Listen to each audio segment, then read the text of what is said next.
Yeah, it started. Go ahead. Okay.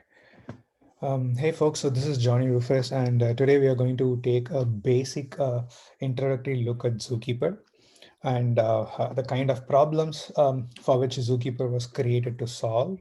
And we'll take an overview about how like to use Zookeeper, in order to solve an example kind of a problem, right? So which is like a master worker allocation kind of an issue.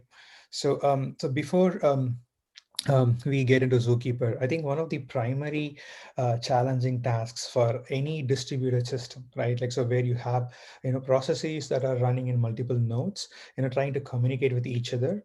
And the main issues, like when processes try to coordinate comes up with the fact that like the unreliable nature, like of a cluster of nodes, right? Like, so your network is unreliable, like your delays are unreliable. So there are a lot of issues that come into picture, that you normally don't see, when you actually write an application that's supposed to run on a single node, right? Like so, and on one of the major like issues, like which almost comes up to the central of distributed systems is how do these different processes communicate and coordinate with each other in a reliable manner, right? And why is this a question? Because like the networks are unreliable, right? Like so the messages can get lost, so you don't know whether a node is down or whether that node is actually slow to respond, or maybe the node responded, but like the network, because of the network delay, you haven't got the messages, right? So there are a lot of different failure scenarios, right? Like so that can happen in a distributed system. And so given all these unreliabilities, like in a distributed system, so how do we solve the general class of tasks which are called as coordination tasks, right? So that's a coordination task generally comes under two broad categories. So one has to do with a cooperation among multiple processes, right? Like if you're building a simple master and worker kind of an architecture where like your worker can be different processes or different nodes, and one of them is chosen to be a master, right? Like so like they need to coordinate with each other, for the master needs to reliably know, in my current cluster, what are the set of workers who are available to take the tasks, right? And whenever clients start submitting tasks to this distributed framework, like the master has to reliably assign to the workers and let the workers know that a task is being assigned. The workers should be able to pick up those tasks, like execute those tasks and reliably communicate, like back to the master or the client that the task has completed, right? And let's say they communicate back to the master should be able to communicate it back to the client saying that your task is finished, right? So and this we are not talking about, like happening in a single system across multiple threads. We are kind of talking about like each master and each worker as separate processes that probably execute on multiple different nodes in a cluster, right? So cooperation is one kind of coordination task that comes up often in any distributed system. The other kind of coordination task is about contention. It's not just cooperating with each other, but sometimes, like you'll have to like they all these tasks contend for a specific resource or a specific title, right? Like the same example of a master worker scenario in a distributed system, like there are multiple nodes, any of them could be a master, right? Like so how do we reliably elect a single node as a master, right? So that is question number one. And when that master goes down, right, how do we reliably notify the other nodes in the system that the master is down? Maybe you need to conduct a leader election again to choose a new master, right?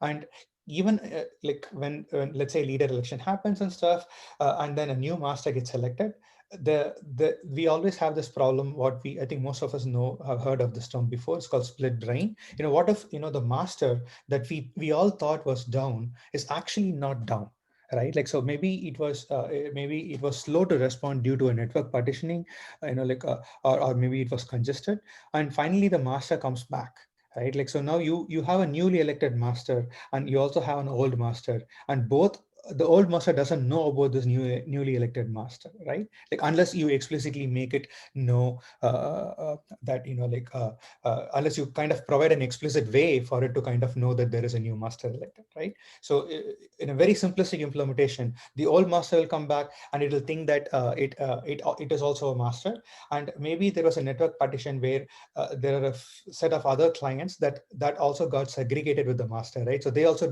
don't know about the new master. So they probably start contacting the old master, and then the old master will start executing the tasks on behalf of these old clients, and there'll also be another new master, right? Like so, and all these clients that elected the new master, so they will be communicating with the new one, right? So you guys see that there is a split brain kind of a scenario over here, and why? I mean, again, so these are like some of the very few problems that we can actually face in a distributed system, and the main reason being the unreliability of, like to even know whether a node is down or not, right? You can't be sure, right? Because of the unreliability of networks, right? Because, like maybe the node is up, maybe there's a lot of congestion that happens, like between that node to the other nodes that want to communicate with it, so you can't even reliably tell. You can use a timeout, to say, what, I'll wait for a few minutes, and then, I'll basically declare this node to be down, right?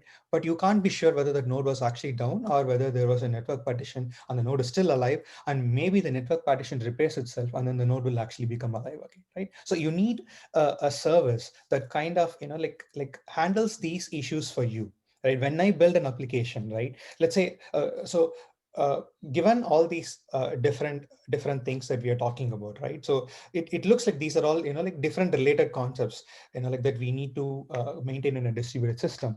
Let's look at a very simple example, right? Like, let's say I want to build this master worker, distributed master worker application, right? Like, so if I want to build this distributed master and worker application, and I don't have to worry about, like, hey, what, I mean, is there a network partition? Is the current master up?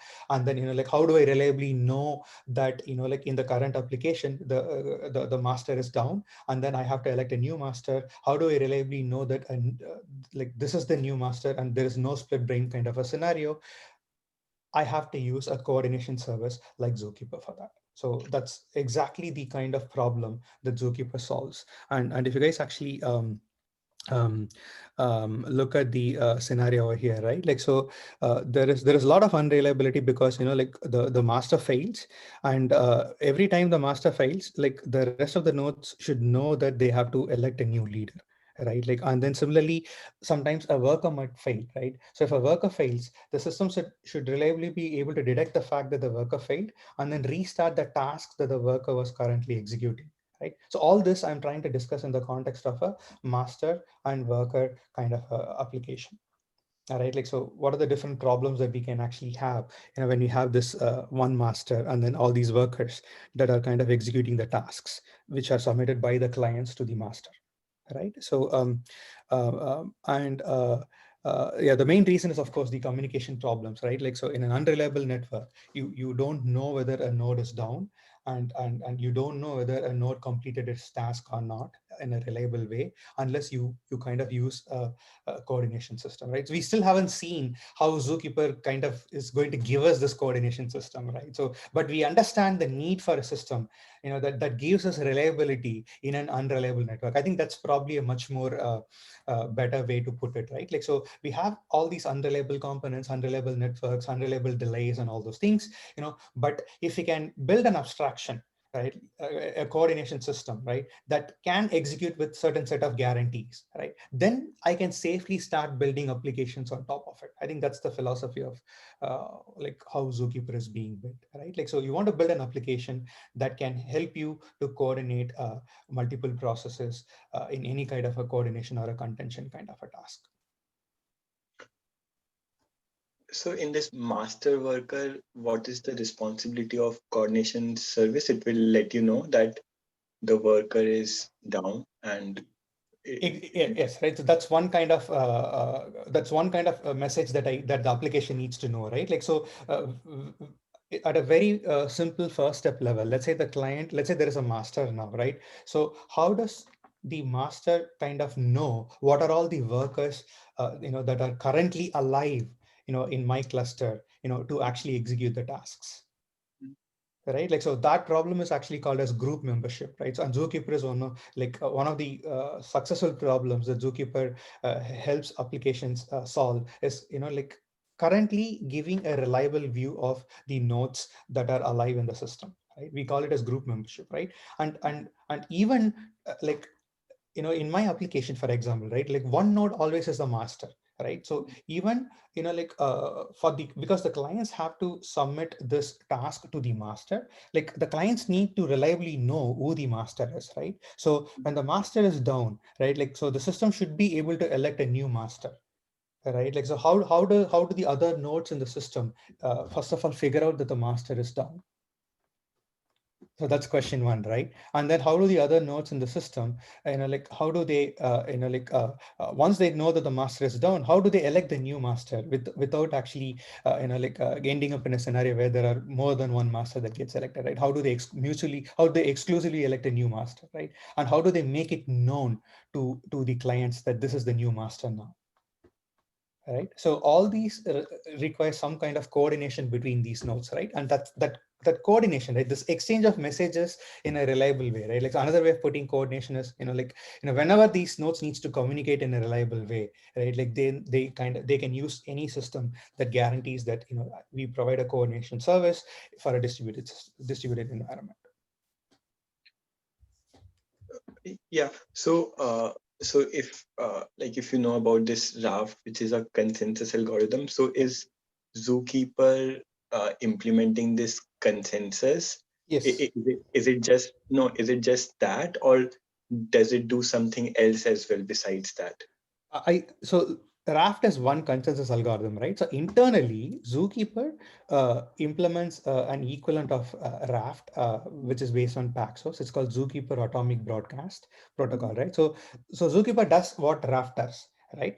In addition, Zookeeper exposes a set of a file system kind of an interface. We'll actually see it in a couple of slides below, right? So the way so how does Zookeeper expose this?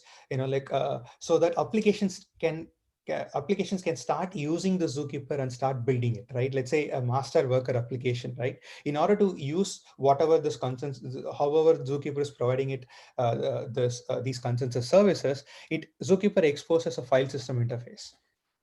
So that applications can start using the file system. We'll actually get I think more and more of these it'll become more and more clearer when we see how applications at a later example, how applications actually use in this master worker example, right? Like, but as you said, yes, Zookeeper does almost something similar to what Raft does.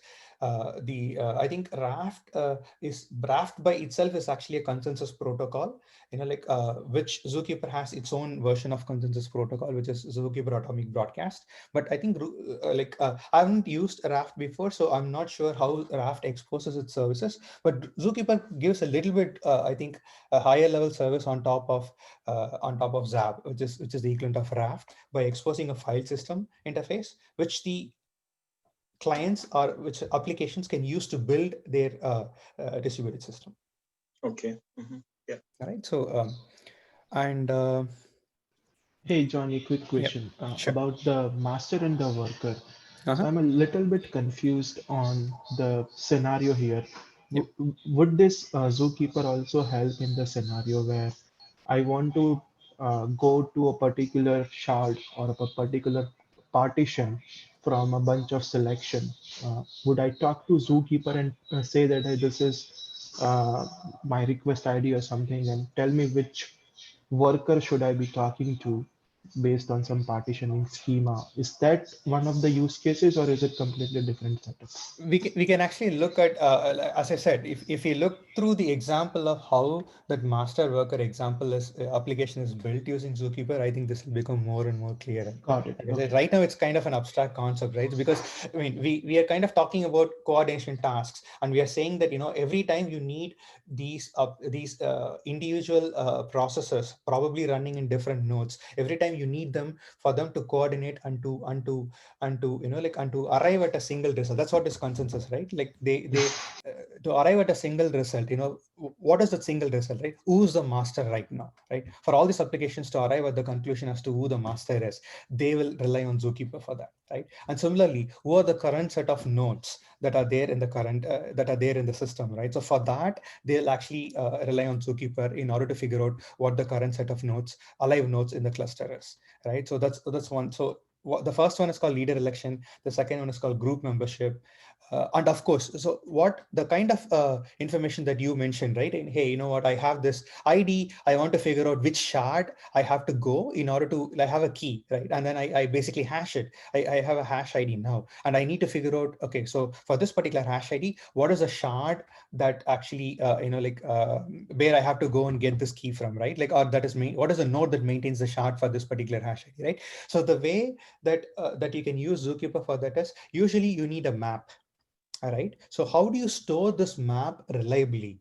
Right? Or how do you store any configuration file reliably in a distributed system? And how do you, which basically there could be multiple clients who can actually modify this particular map, right? So how do you make sure that the map doesn't get corrupted? I'm mentioning map because I mean, you're literally having like a key value kind of a pair, right? It's like where you want to store that information reliably in a distributed system. You want to make sure that that particular metadata that you have stored is replicated. You also want to make sure that the replication is consistent, right? And whenever processes are trying to read, you want to make sure that they read the latest value, right? Like so, which is exactly essentially what a single leader replication method provides, right? Zookeeper kind of does that, right? Like they'll all usually within a Zookeeper set of servers, there'll usually be only a single leader always, right? At any point of time, right? Like so, but in order to store that metadata, right? So one way that Zookeeper is being used is they call it as a config service, right? Like in order to store that metadata, in this case, maybe it's a map,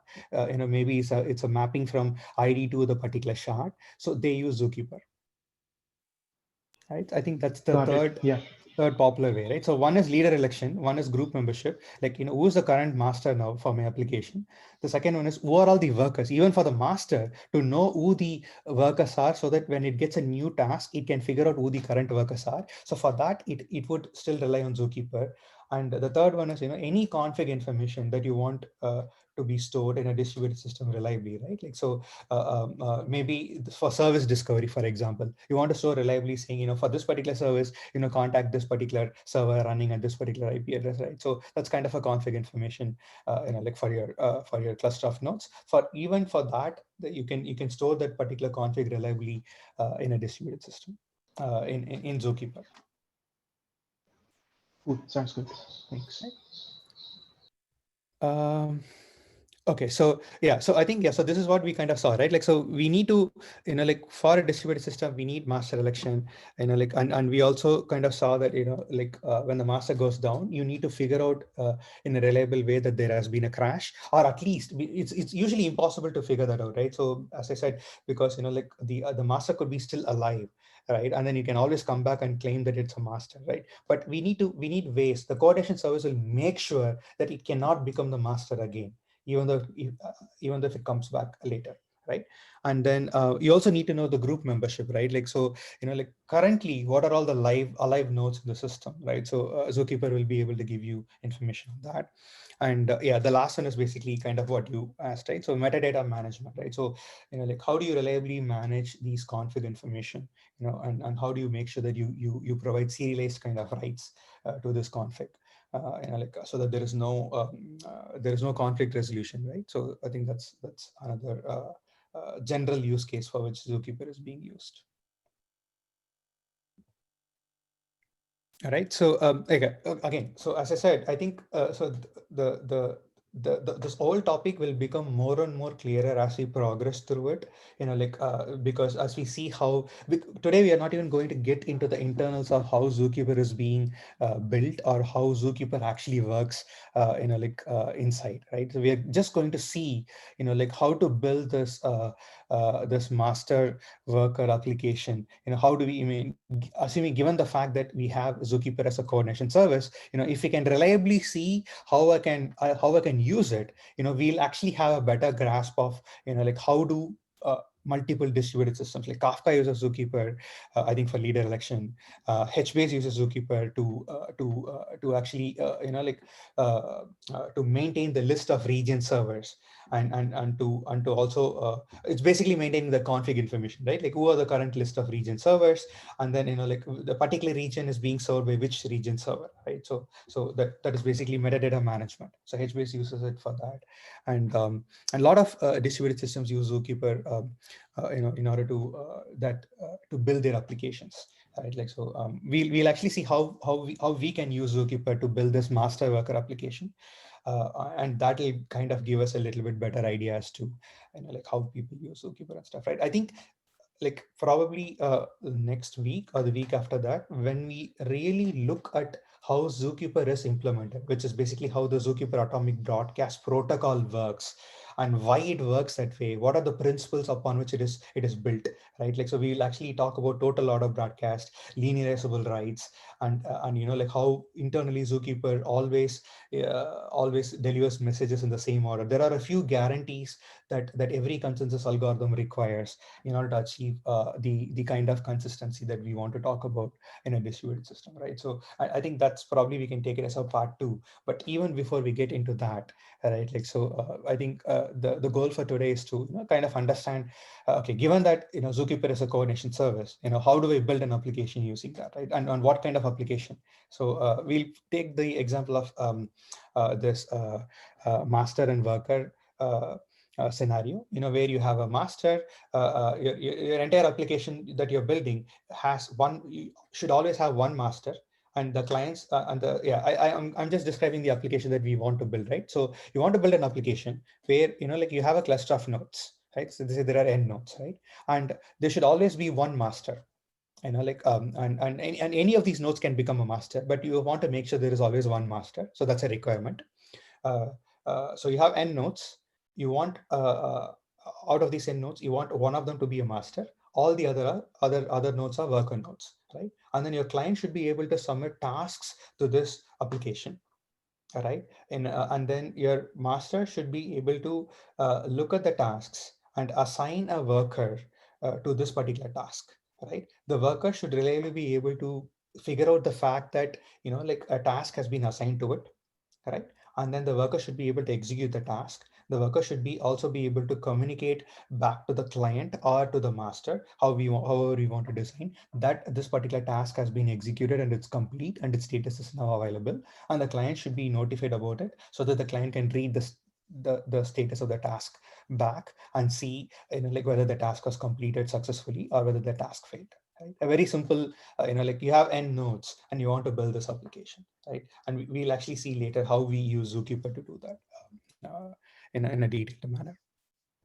Right, but these are the main use cases, right? So the four that are mentioned here, almost more than 60 to 70% of the actual real life architectures that use Zookeeper use it for one of these general tasks: master election, group membership, and the metadata management, which is basically your config files and stuff.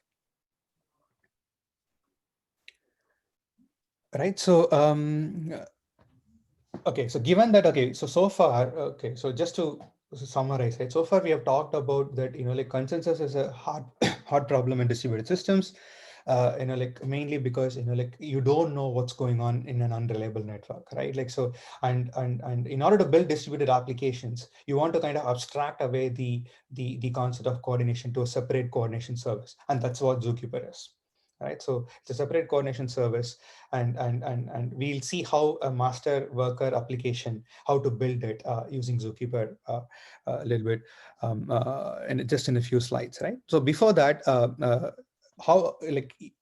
how does Zookeeper expose itself to the outside world, right? Like if I have to use Zookeeper, like what does Zookeeper look like to me, right? So it's actually gives you a file system interface, a very simplified file system interface, like where you have your root directory and then you have set of nodes under the root. Some of these can be leaves or some of these can be like folders which have subfolders under them or which has leaves under them. So it's a simple file system abstraction that Zookeeper can give you. And here actually we can see, these nodes like under the root, you can actually see that there is a master node created under the root. So these nodes, these directories, Zookeeper calls them as Z nodes. All right, so each one is a node under this root directory. And you can actually see that there is a master directory, there is a workers directory, there's a task directory, there's an assign directory. All right, so so you guys can kind of get an idea as to, like why, I mean, if let's say if I simply have to use a shared storage, right, in order to execute my master worker example, if I simply have to use a use file system, how would I do it? Or let's even consider a much more basic example, right? Let's say instead of a master worker, let's say we have this requirement as to, we have this requirement as to, let's say we have these multiple threads, right? Like, so, yeah, okay, let's look at that problem. Right? We have these multiple threads, and these threads want to acquire a lock, right? And let's say currently you don't have a lock abstraction implemented in your programming API, right? So you don't have access to concurrency API, right? But you still want to kind of reliably, make sure that if thread one acquires a lock before it wants to enter into a critical section, you want to make sure that thread two doesn't enter into the lock. And let's say the only interface that is given to you is a file system interface. Can you guys come up with ideas as to how to implement this lock? When you have this file system interface given to you, you don't have access to any of the concurrency APIs. But the solution is, the problem that we are trying to tackle is, you have thread T1, you have thread T2, both are trying to enter into a critical section, right? Like, so which has to be at most executed by one thread at any point of time. And you need to basically acquire a lock, right? But you don't have access to any of these synchronization primitives, but you have access to a file system. Is there a way in which I can use this file system to acquire this lock? So if we create a temporary file which OS can manage, and that file will be owned by a particular process. If that process die, either this process close the file or terminate abnormally, that file will get deleted by itself.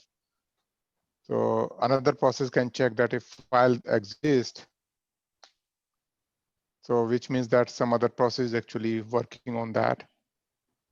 Right. Yeah, I think Praveen has the right idea, right? Like, so so what we can, one very simple thing that we can do, right? Let's not look at the failure scenarios. One very simple thing that we can do, in order to generate this lock is, let's say we create a directory. We try to create under the root directory, right? Under slash, we try to create a directory called lock, right? Or we try to, let's say we try to create a file called lock, right? It's a .lock file, right? So the simple winner between T1 and T2 is whoever successfully acquiring that lock is nothing but whoever successfully creates the .lock file under the slash directory, under the root directory, right? So now can you guys imagine how this all code would look like? Like, while like I'm not able to create this directory successfully, right? Like I'll simply keep polling, right? I'll probably wait, and then I'll try to create it again. I'll try to create it again, right? It's a very simple lock interface, right? There is no blocking call. There is no way in which I can get notified that like someone deleted the file or something, right? But in a very simplistic manner, if I have to implement it, I can simply have a while loop.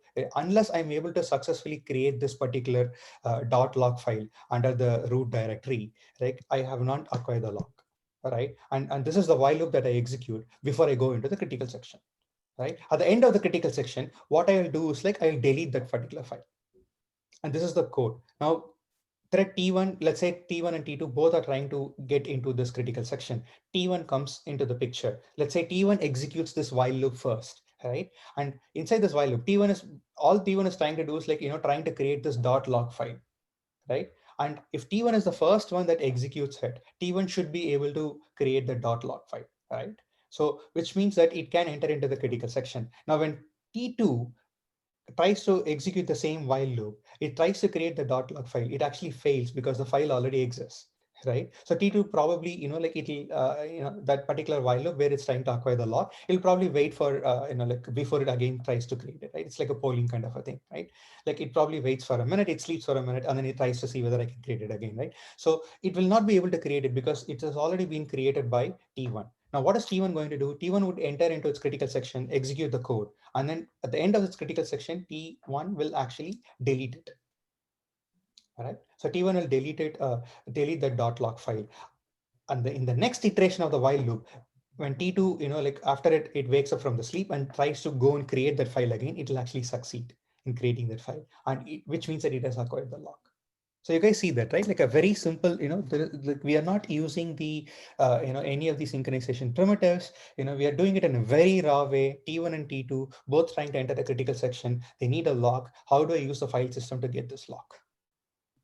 Right. So there is one very essential concept that we are using here in order for this whole T1 T2 lock contention problem to succeed. Can you guys actually see what that invariant is?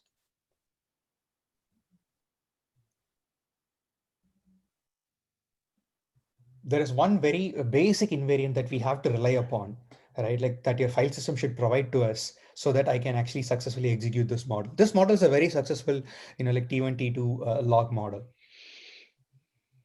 Here we are depending on the file system to make sure that if the file is created, it is the subsequent attempts are rejected. Exactly, right? So we are depending upon the file system to reliably, like give us that particular property, right? Like if like, at any, even if there are concurrent requests to create the file of the same name, only one will succeed, the other one will fail. Right? We are relying on that particular property of the file system at this particular point in order for us to, like build a simple lock abstraction on top of it, right? This is almost equivalent to what Zookeeper is going to do for us, right? You can actually, this is kind of basically kind of a total order broadcast, correct? If yes, the file yes, creation node receives all the requests are sequenced such that no request is lost, all the requests are delivered in a sequence, right? yes, in an yes. order. So then that is basically can be used to implement this mechanism. Exactly. Yes. Yes. Right, As okay. we'll see here, as in the next session, right? We'll actually see this Zookeeper atomic broadcast protocol, which exactly implements what you mentioned, which is basically a total order broadcast.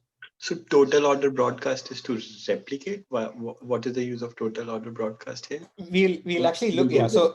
So right now, currently for the single threaded model, this total order broadcast is kind of not allowed, right? It usually comes in under the picture, but even in the single threaded model, I think we can think of this total order broadcast as, like your OS kind of executing this request as though these requests actually happened in a serial order.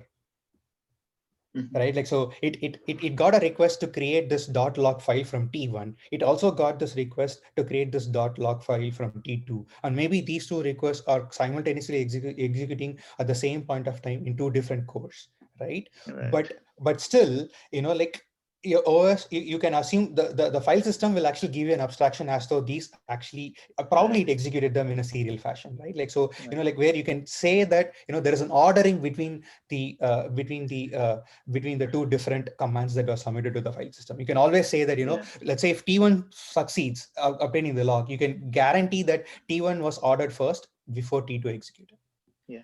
So basically, total order broadcast is either when any node send a message, right? Either all nodes receive it or no nodes receive it. Yes, that's fine. And if nodes receive it, all the nodes receive in the same order, right? That's so true. these set of properties called basically total order broadcast. Exactly. Yeah. Right. Yeah. And the thing is, if you have total order broadcast, if you have a total order broadcast system, then you can use that to implement consensus. And also, if you have a consensus already implemented, you can use that to implement. It's kind of they're kind of two sides of a coin. So to implement consensus, you can use total order broadcast. I guess Zookeeper is using total order broadcast to implement consensus. Total order broadcast would be one of the things to implement consensus, right? It's not just total order broadcast can help you build consensus. So basically, if you have a total order broadcast system, then you can trivially implement a consensus on top. Okay, so that's what Zookeeper does. It basically implements total order broadcast, primitives underlying, and then implementing consensus. All the things Janet talked about, all these are consensus, right? Selecting a master, detecting failures, sharing state across the nodes. They're all kind of consensus use cases. And you can implement all these use cases very trivially if you implement a total R broadcast system on top of total R broadcast.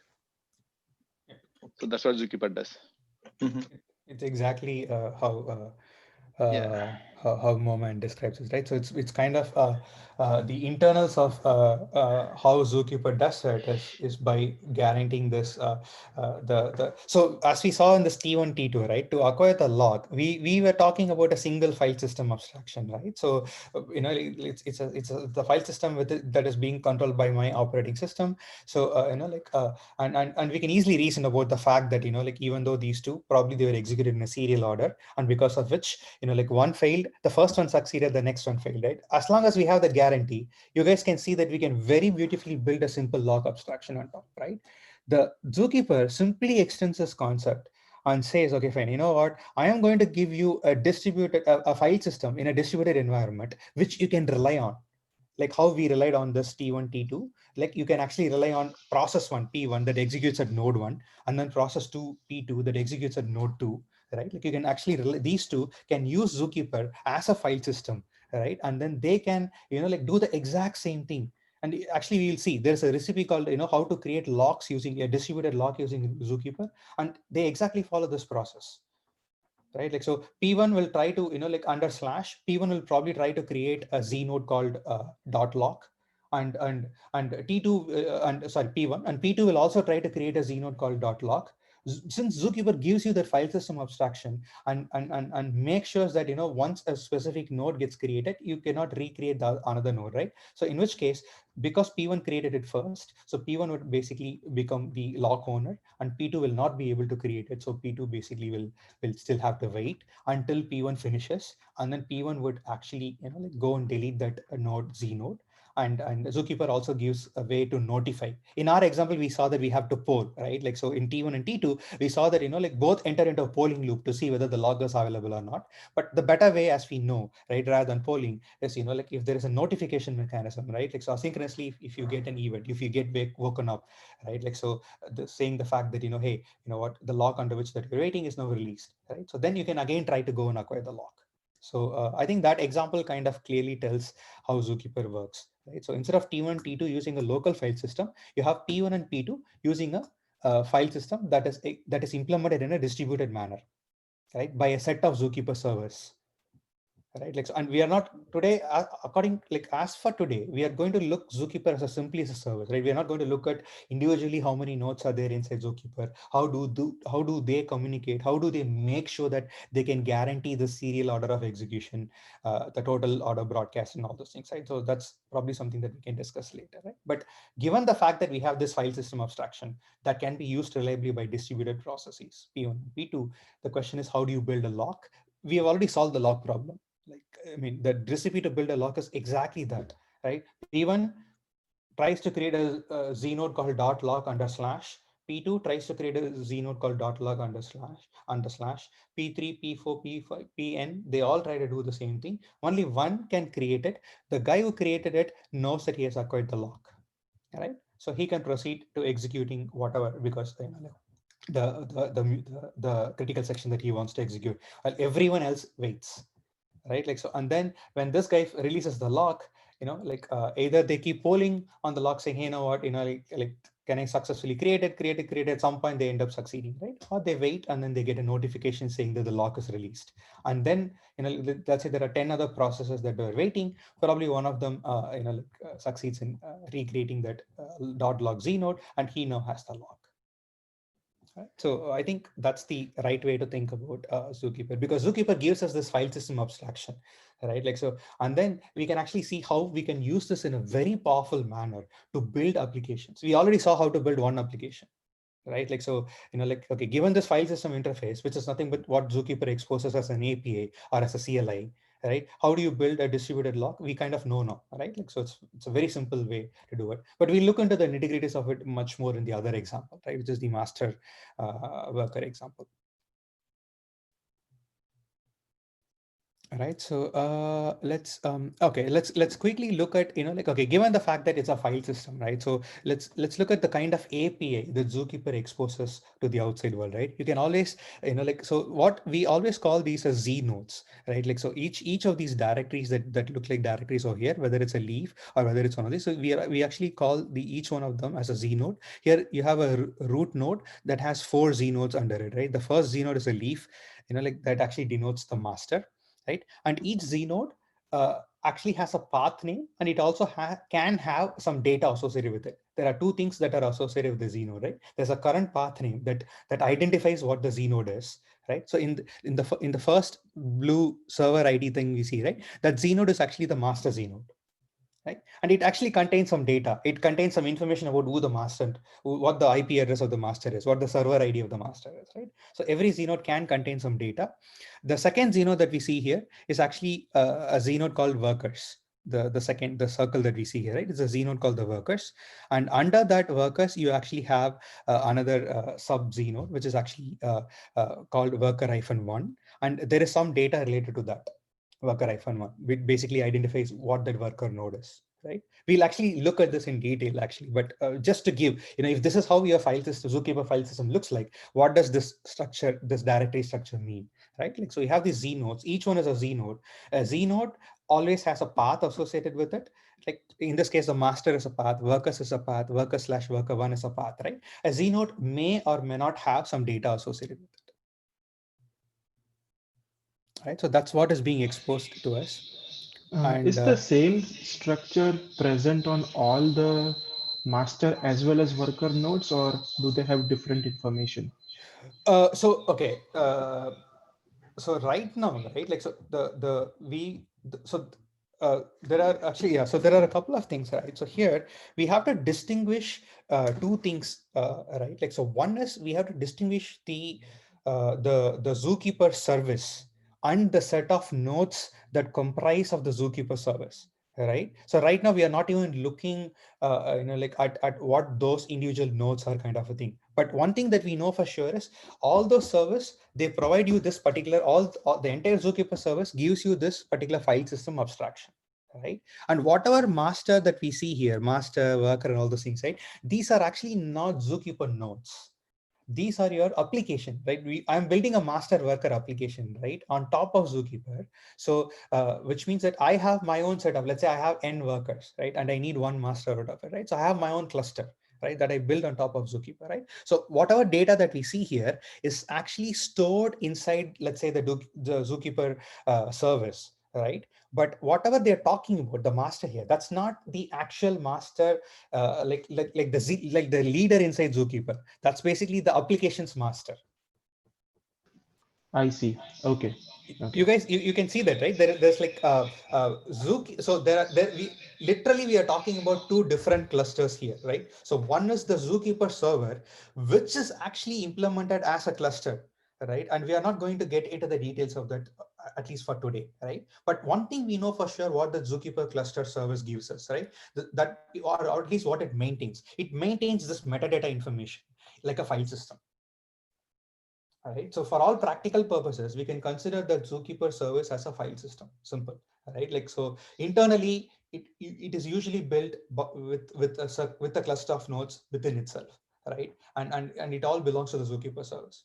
But the master worker application that we want to build on top of this, right? So that's a completely different cluster that we are looking at, that application, right? So where, like, you're looking at, like, simple clients, submitting some kind of task to the master, saying, hey, you know what, I need this particular task to be executed. And the master, like, has access to n different worker nodes, and the master wants to see what worker nodes are free, figure out, whether it can assign this particular task to that particular worker node, make sure that it assigns the task to a specific single worker node, and then the worker node, knowing in a reliable way that, what, hey, oh, I was assigned this task, let me execute it. And then once it finishes execution, it basically lets the master or the client know that it is finished, and then the client can go back and read what the data is, right? So that's a completely separate application cluster that we want to build using a set of nodes that are not related to Zookeeper at all, right? So, but where does Zookeeper come into picture? This file system that we are going to rely upon to build this application, it is stored inside the Zookeeper service. Got it. Okay, right? so So the use case we are looking at right now is the master worker approach. Tomorrow, if exactly. we have the sharding mechanism, then this output would be completely different. It would be some sort of map, which would tell me that this key should go to this particular Exactly. server. Got it. Exactly, right? Like, so yes. So right now we are kind of looking at how this old tree structure looks like, purely in the context of if I want to create a master worker application. That's the context that we want to look at, right? But as you said, like when we want to build a different kind of an application or a primitive on top of Zookeeper, of course, the way we would create these nodes are different. And like for example, the same directory structure, right? For this, you remember the lock service that we actually talked, that building a log, distributed log that we talked about. So in that case, all the Zookeeper will have is a single slash root, and then there'll be a single Z node called .log, and then we are done with the distributed logs. Got it. Makes sense. So yeah. I hope you guys are, so yeah, so this is the API that I kind of wanted to show you guys, like, so it's basically a file system API, right? Like, how do I create a path? And as how do I create a Z node, right? So which is basically creating a path. And then, like you can, as I said, the data inside a path is usually optional, right? You can always put some data, like if you guys can see here, right? So there is this, all this slash workers, tasks and assign, they don't have data. Similarly, assign slash worker one, that Z node doesn't have any data, but some of the other nodes actually contain data. It depends on whether the data is relevant for that node or not. We can actually see later in the example in a much more clearer manner, right? So we have this API, and okay, so we have this API, and then, okay, I think probably for today, we'll even stop before because this example is like a really, really huge example. So the example doesn't start until, yes, it starts over here. And if you guys actually see, right, like how to implement this master and worker structure with the clients and reliably figure out, like what's going on and stuff. Probably you can stop before we come to that, but we'll try to discuss a little bit more about, we just saw what the structure looks like, right? So, and we just saw these are all Z nodes, right? So we'll probably, we also saw the API, and we'll probably discuss what the different types of Z nodes are, right? So I think this is essential to understand. So when we create a Z node, right, like which is equivalent to creating a directory, right, or equivalent to creating a leaf, like a file, right? When we create that Z node, you can mention that that Z node has to be a persistent one, or it has to be an ephemeral one.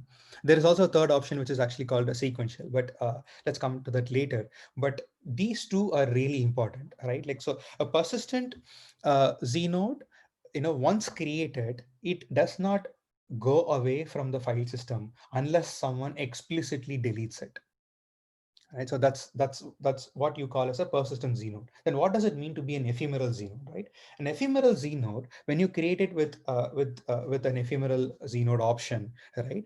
So that Z node will only live as long as the session in which the client created it lives.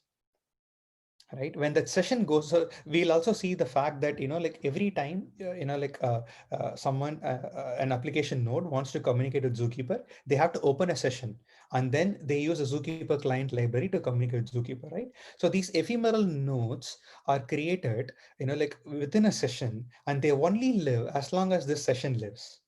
If the session drops off for some reason, maybe the node goes down, right, or the session gets killed for whatever reason, right, then that node itself will disappear. Right? So those are the two different types of nodes that we actually want. And if you guys actually think about it, right, so like let's say the workers, let's say we are maintaining a Z node for workers, right? So where like you inside that workers, you actually, like if you look at this tree, right, like we have the Z node for workers, right? And let's say worker one comes into the picture, he's a worker node, and probably the first thing, how does it even, let the other nodes know that he's available to actually start working, is he'll probably go and create his own Z node under the slash workers, which is called foo.com :211, right? So he basically puts his address as data, right? Like his IP address and port as data. And then he basically creates a node called worker-1. Right. The question is, these so we would want this worker node to be a worker Z node to be an ephemeral node, right? Because a worker is only alive as long, I mean, a worker node should only be there as long as he's basically considered alive, right? If for some reason the worker node goes down, then the worker node should not have an entry over here. You guys agree to that fact, right? There is some information in this tree structure that you only want as long as those nodes are alive. And there is some information in this tree structure that you want to be permanent.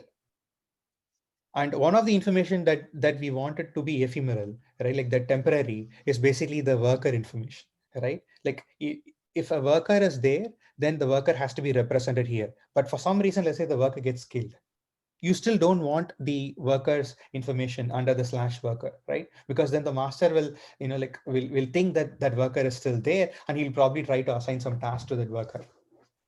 Right? So now, can you guys see why we want the set of Z nodes that are created under slash workers to be ephemeral? Because it only makes sense for those nodes to exist as long as the clients who created those nodes exist. When the client goes down, we want that to be reflected in real time on the Zookeeper service, and the way that happens is by creating an ephemeral node.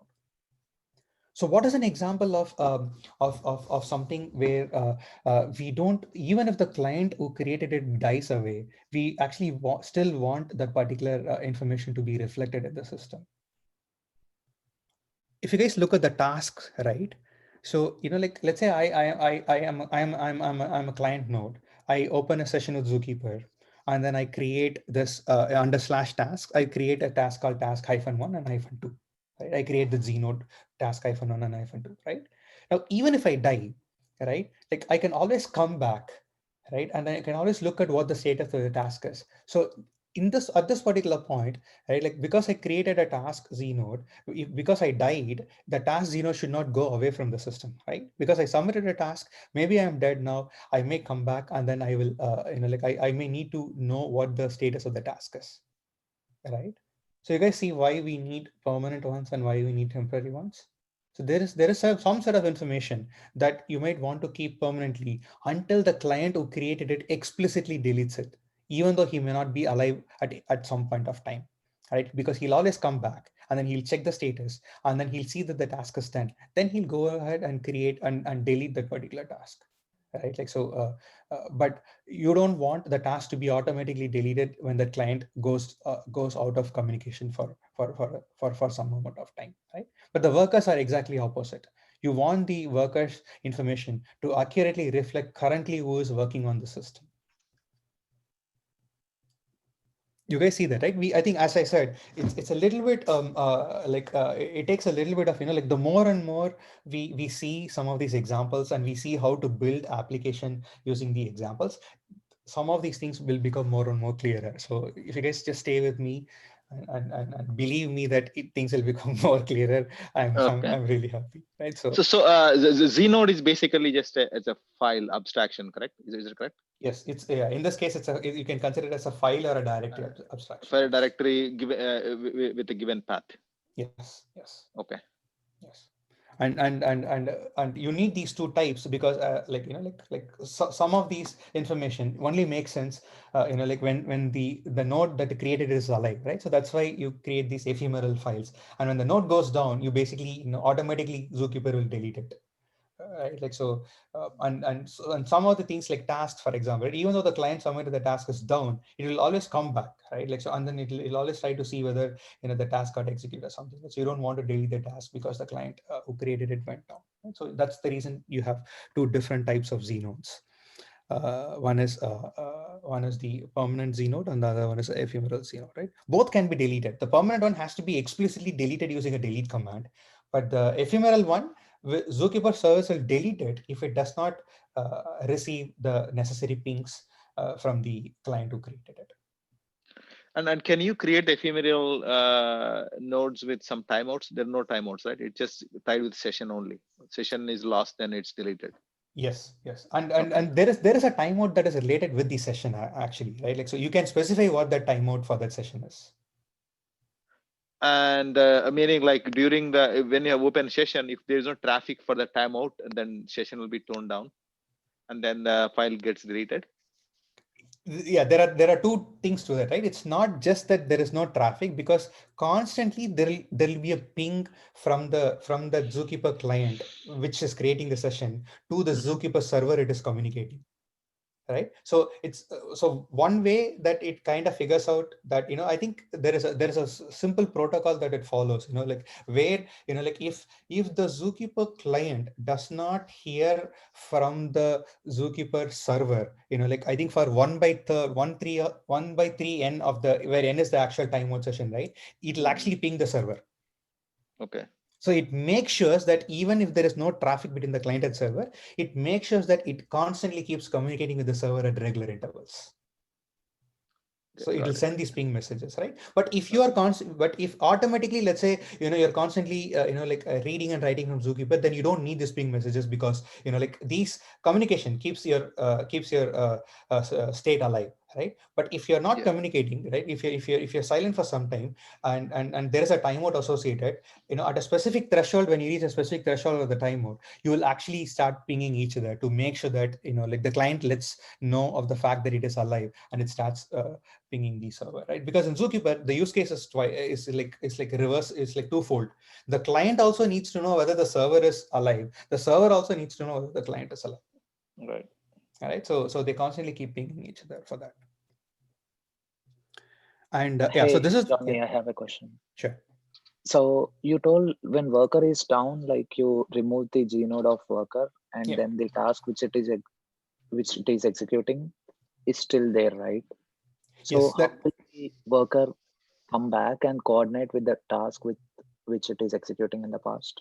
Right. So that is, it's a purely how do we want to handle it, right? Like, so in this specific case, for example, let's say the worker is down, and then the Zookeeper server has kind of determined that that particular worker is down, right? So it will basically delete that thing, right? But because there is a way in which the Zookeeper knows that the worker is down, the Zookeeper will actually go back and look at the set of tasks that are assigned to this worker, and it will start completely re-executing these tasks to a different worker. Okay. Right. I mean, again, as I said, it depends on how we want to build the application, right? Like, so maybe, maybe we want to, you can build your application saying that, okay, immediately when the master figures out that, like there is this worker down, immediately you don't want to assign it to someone. You maybe wait for some time and keep checking whether this worker is up again, whether that Z node for that particular worker comes back again. Because when the worker comes back, it's going to go and come and create the Z node again, right? So maybe you want to implement that to see, give a time mode of, half an hour or something, right? Like, so some threshold, and then see whether that worker is back, and maybe you want to check the state of this particular task, and say maybe the worker is constantly checkpointing, right? So it's all application dependent, but in a very simplistic way, right? Like, so you have a worker, the worker was executing a task, suddenly the worker vanished, right? So as a master, what you would want to do, right? You will be notified of the fact that the worker vanished.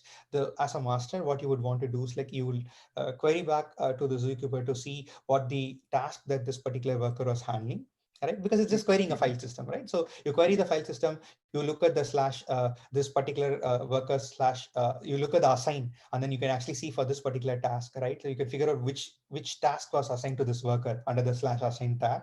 And based on that, you'll also go and query the slash current workers that are available. And then you'll basically create an assignment for this particular task to a new worker, and then the new worker will start completely executing it. Yeah. So, but if application has to do it, where is the API to notify that a worker is down? Yeah, so we are going to come to that, right? So so far what we have, so I think, so that's a perfect question. So because like, okay, so where is that notification that we have been talking about, right? Like, how does Zookeeper notify something, right? So the way that notification happens is via a read call. Actually, we can directly go and look at that. Probably the last thing we discussed for today, right? So yeah, so the watches and notifications, right? So every read call in Zookeeper, right, like, you can actually set the fact that whether you want to set a notification on that particular Z node or not.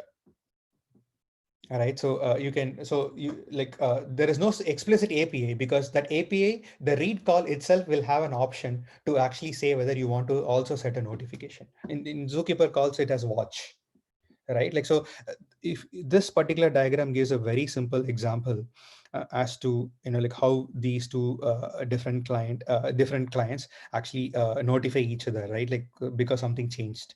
Let's say you have this slash tasks, right? And then your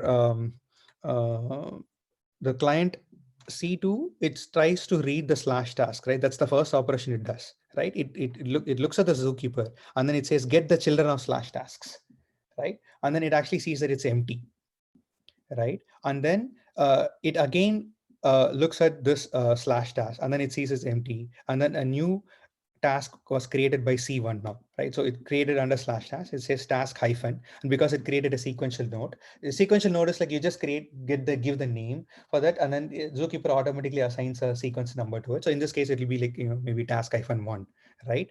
And then when the client 2 finally issues the third read after this task was created, it will be able to see task hyphen 1 over there, right?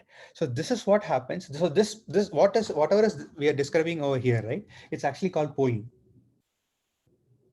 right? You guys remember the lock example that we had? How does the system know that it can create the log? It constantly keeps polling and tries to create the log file, and at some point it succeeds, right? So instead of that, right, like instead of doing this mechanism of where, like I poll the first time, I poll the next time, I keep on constantly polling to see whether there is a new task that was created, right? Instead of doing that, you can actually do something like this. When I do the read, which is the first read, and then say, give me the task under the slash tasks folder, right? Give me all the individual tasks list, right? So during the read, I also say, set watch to true, right? So after this, like, because as we saw here in the system, right now there are no tasks, right? So we basically return an empty list, right? But after this, I don't actually have to make the next call, because what's going to happen is when C1 comes and creates that, like under the tasks, a particular task, say task hyphen 1, automatically because I already set a watch, on this particular Z node on slash tasks. The watch is basically set on the children of slash tasks, right? And because the new child got created under it, a new Z node got created under it, I would actually be delivered a notification saying that you have to read the slash tasks now. And then I'll actually go and read it to actually get the latest one. You guys see that, right? Like, so when you don't have notifications, you do the polling, right? But when you read it the very first time, right? Like, or anytime you read it, if you actually set the notification to true, or the set watch to true, as Zookeeper calls it, right? Like, then you don't actually have to go back and poll again. Anytime there is a change under it, you will be notified of the change. So that's how the notification mechanism works in Zookeeper. So there is one thing, right? Like, so can you guys see one potential problem that could actually happen where I could, like, let's say I am, like I'm this client 2 is a master, right? And he constantly, and client 1 is an actual client who keeps submitting these, these different tasks, right? Or maybe there are multiple n other clients who keep submitting these tasks, and the only way to submit these tasks is, create that task hyphen 1 or task hyphen 2 under this tasks folder, right? Now, can you guys actually see in this example where the master can potentially miss a notification? Can you guys see one race condition, at least by the looks of it, where the master can kind of miss the fact, right?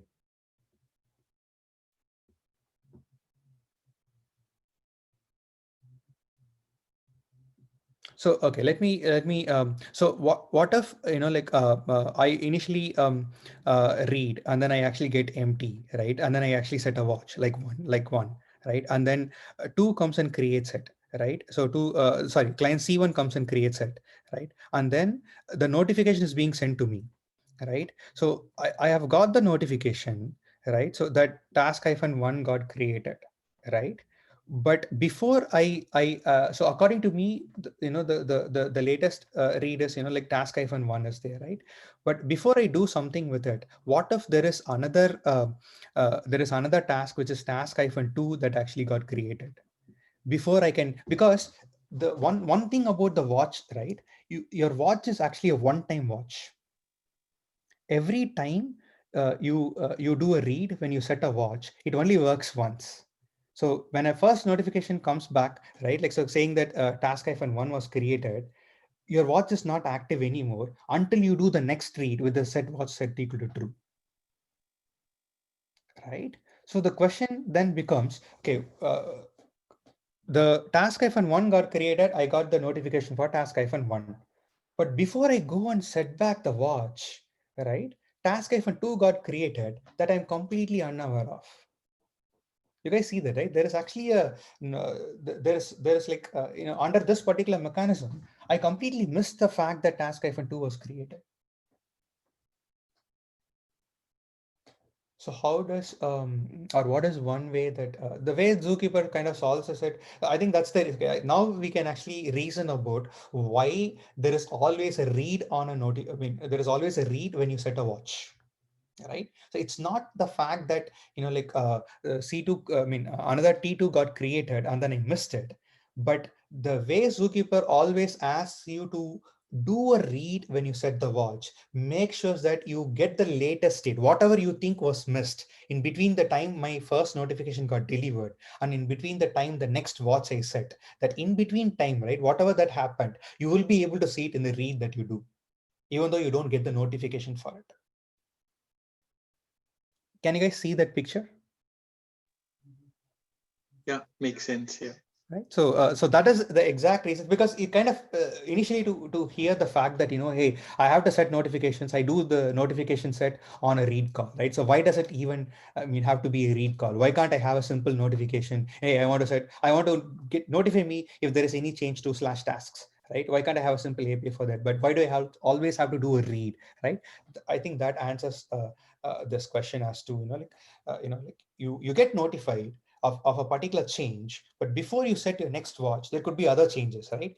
But as long as you make sure that you read the latest versions, when you set the next watch, whatever that you missed by getting the whatever notification that you missed because there was a time that elapsed between you get your first notification and the time that you took to set the next watch, setting the next watch will basically give you all the remaining notifications in the form of a read. Right, I think this diagram kind of explains that picture. And there is another thing also to note of the fact that every time like a particular value, basically a Z node actually changes its version, right? The data in a Z node gets changed, right? Like there is always a Zookeeper transaction ID that kind of gets associated with it, and you can always refer back to that particular ID, saying that what, change this only. It's like compare and set, right? Like so, like I want to change this the data in this to something only if the old data that is there is what I read before. So you actually pass your old data and then you say change it to this new data if the old data is exactly this one, right? So Zookeeper uses versioning to kind of figure that out.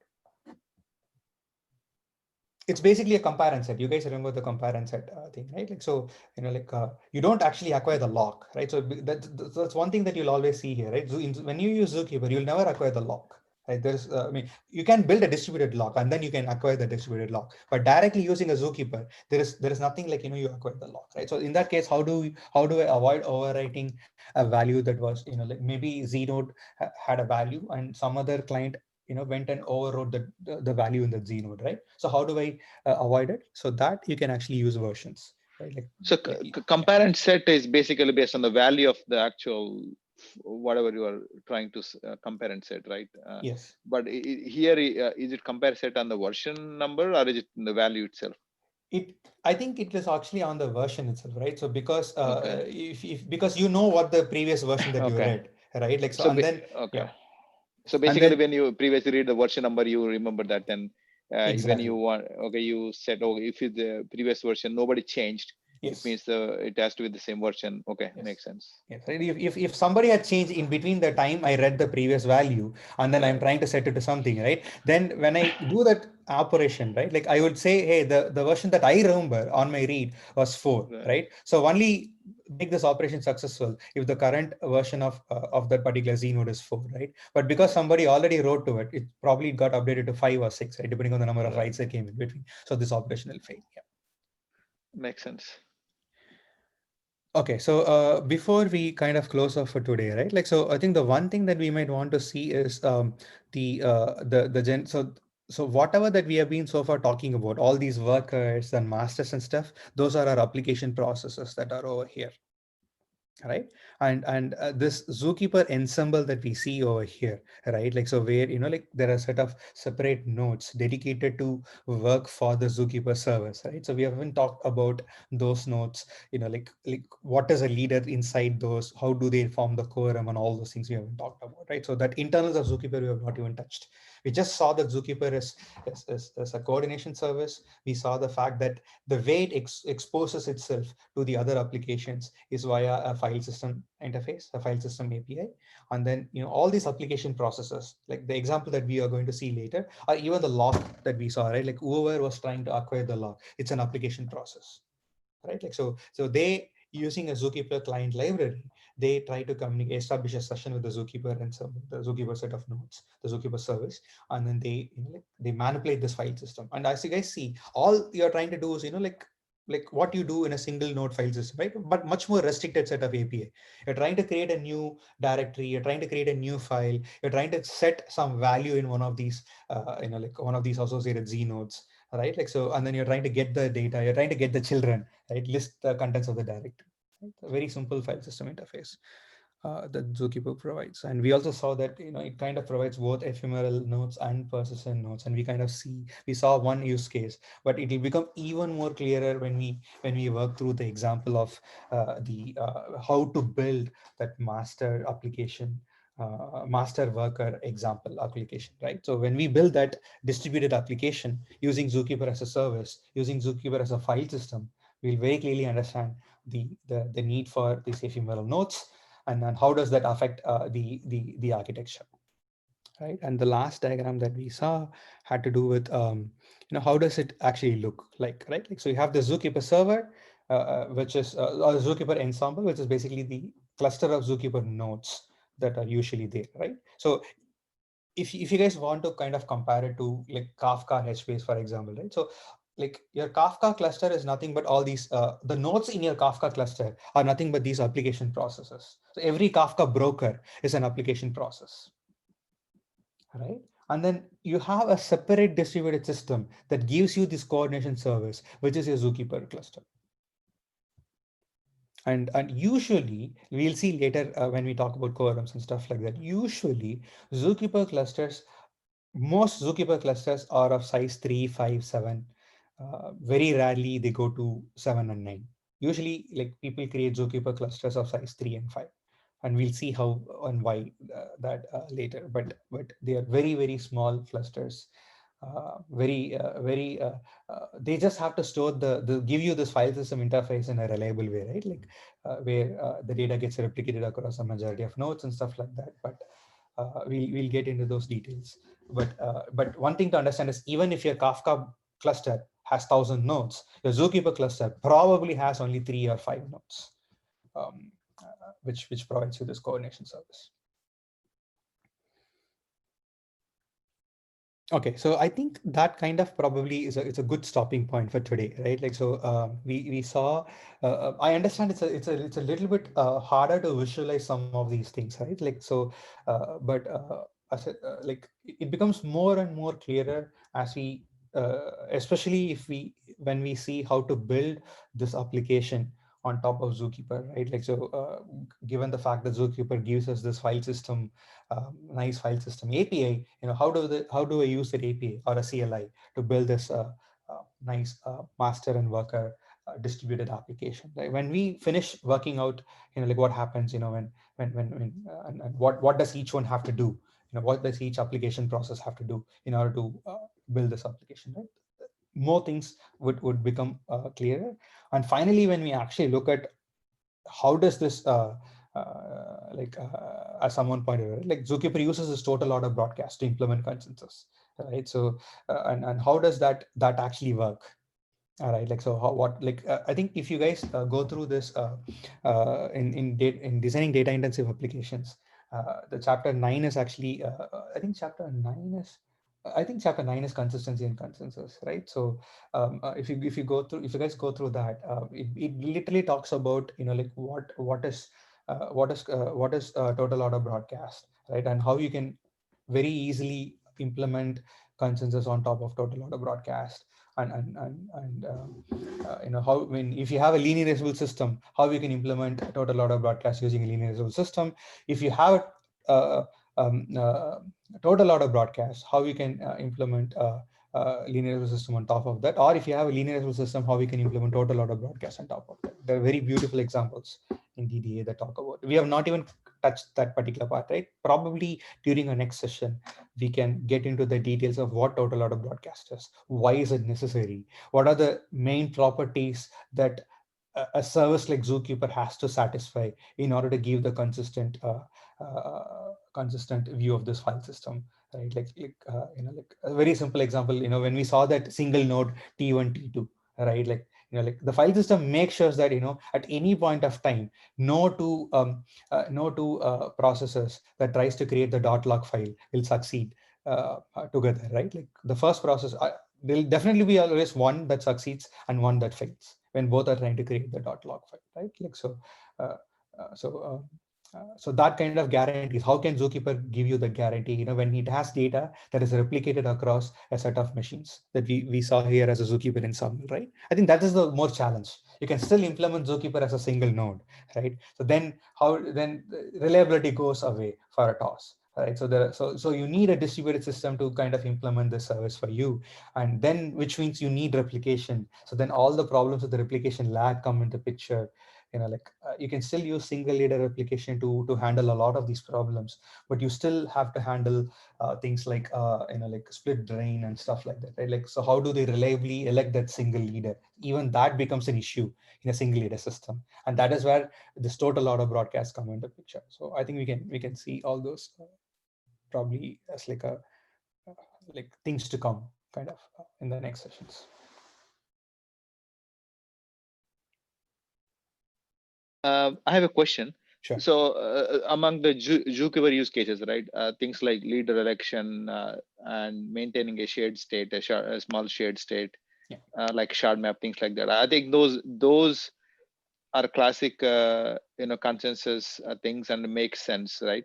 Yeah. But like work assignment, right? I mean, even though it's also kind of consistent thing, but there are a lot of other like you know, things you can use a message bus, right? RabbitMQ, something like that, right? So what is the recommendation when to use Zookeeper versus using a full bridge message bus for worker assignments? Yeah, I think the reason why we are kind of trying to take this worker master is just a toy application that we want to build, right? Like, so, but I think as you said, most probably you can actually reliably use Zookeeper to implement worker and nodes, right? So, but the more practical way of how people do it is, like, as you mentioned, probably using message queues, right? Like, so, Okay. like if I think if you know, like if constant work comes into the picture, and if the work is not of multiple types, right? So, you know, like simply having a queue like system, right? Like, so either a log based abstraction like Kafka, or whatever that CMP queue based systems like RabbitMQ, right? Like, so Right. so having one of those systems actually, you know, like store the work, store the actual tasks, and then, you know, like all your workers kind of, you know, asking for the tasks from that particular queue, right? So that makes more sense, you know, like in a distributed worker master assignment system. Okay. Right. We are talking. Even I haven't heard of any systems actually implement the real master worker scenario, right? Like, so using Zookeeper. Right? Zookeeper is mostly for applications like group. Mainly, it's the group membership leader application and config management.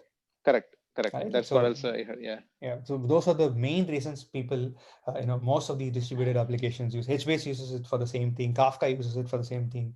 All Right. systems kind of use it for one of these. Like it's basically that's what they call it, right? So Zookeeper kind of comes under. So we call it as a consensus algorithm, right? But internally, what they call it as a replicated state machines. Right. Right, like so, like you maintain a consistent state across a set of nodes, which is basically your Zookeeper ensemble. Right, and then Right. this is supposed to be very small state. It's not like heavy data, right? It's a small state, like either shard maps or Exactly. leader information, things like that. Yeah. Exactly. Yeah, that's a very key thing, right? So because it Yeah. even though it gives us this file system interface, because it's a totally ordered system, you don't want to be storing a lot of data, right? Other than that crucial data that is essential for the functioning of the system, where absolute consistency is needed and total Right. order is needed, right? Like so, you maintain that information, that particular Makes state. sense. Yeah. Makes sense. Thanks. Anything else, guys, before we close for today? Are you going to share these notes? Yep, definitely. Okay. I'll basically put a link to the create a PDF. Yeah, looks like they're very well written notes. Yeah. So So I think it'll be great. Thank you. Yeah, sure. So I think I took most of this data, right? I actually took, so Right. there is this pretty famous book called Zookeeper, The Art of Building Distributed Systems, right? So it's a O'Reilly Zookeeper book. Probably it's the only book I believe that's available for Zookeeper, I guess. It's an O'Reilly book. So Yeah. most of what I've taken is basically by getting stuff from there. Yep. Thank you. And one information that so I actually like in one of my previous work experiences, I used to work on a project where we provided this distributed cluster management service, right? And the product itself was called Gimli, GMLE, where GM stood for group membership and LE stood for leader election. Right, so we literally implemented an application on top of Zookeeper that provided these services, and there are a lot of other things that we had to do. Like usually it's very simple to write group membership and leader election code, but we had to do a lot of security related stuff and things on top of that. But another practical use case for which we used was for the layer that was using us. Right, they wanted to know currently, what is what is the set of nodes available to do a particular type of work, right? So that was the group membership that they wanted to reliably understand. And the other thing is, of course, they always wanted, for every group they wanted a leader, and they use Zookeeper for those two purposes.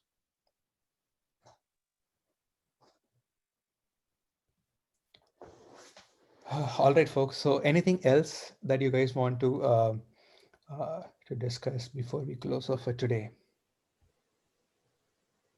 A quick question.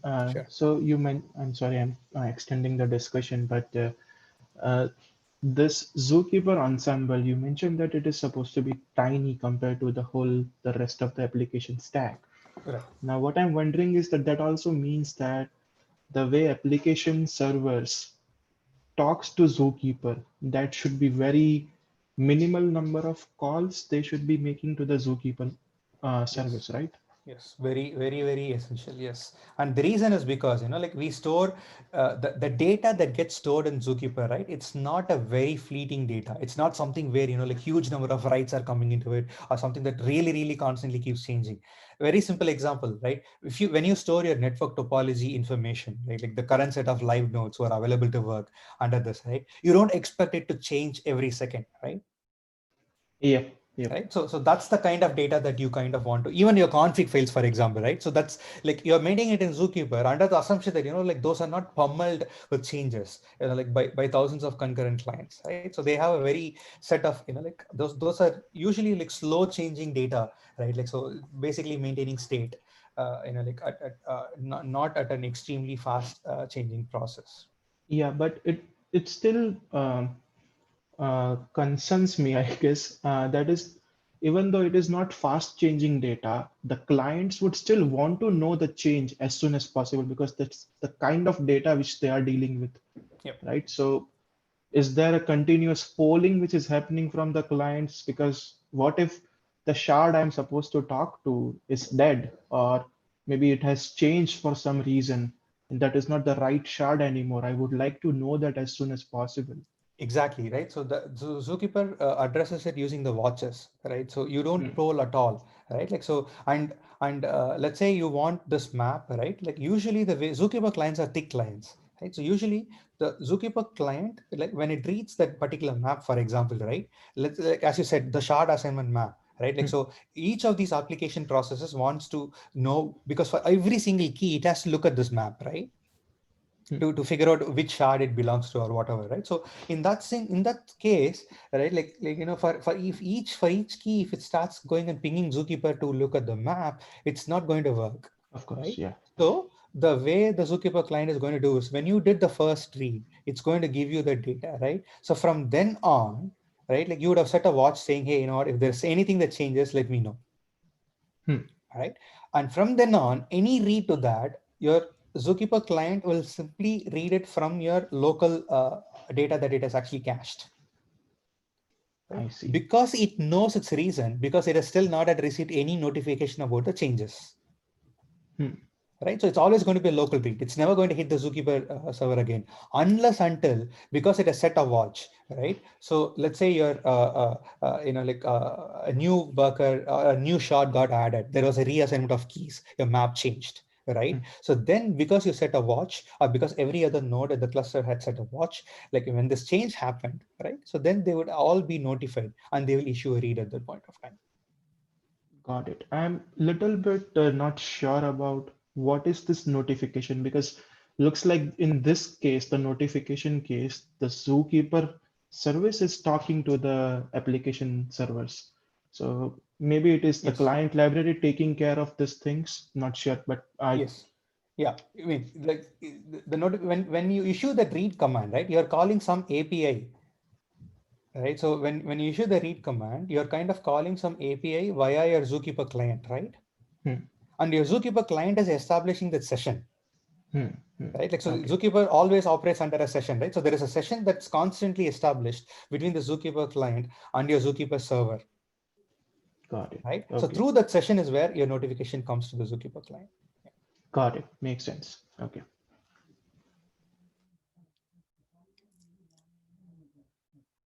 All right, folks. I think probably we can close for today, and then you know, like during our next session, we can take a deeper look at. I think this example that we have over here, right? So we'll kind of walk through, you know, like how to create this toy master worker application, right? So we already saw how to create a simple lock, just creation of the .lock file, but we'll actually see how to do this, and and that will give us a better picture. And then I'm not sure whether time would permit, but maybe we'll have one more session to look at this, the whole internals of how Zookeeper works, you know, the total order broadcast system. It's called Zookeeper Atomic Broadcast Protocol. Right? Like so, a little bit deeper stuff, but I think it's definitely worth it to see, you know, like how does Zookeeper achieve that linear usability, right? Like so that the guarantee that, you know, like at any point of time, you know, like the writes work in a serialized order, you know, like and as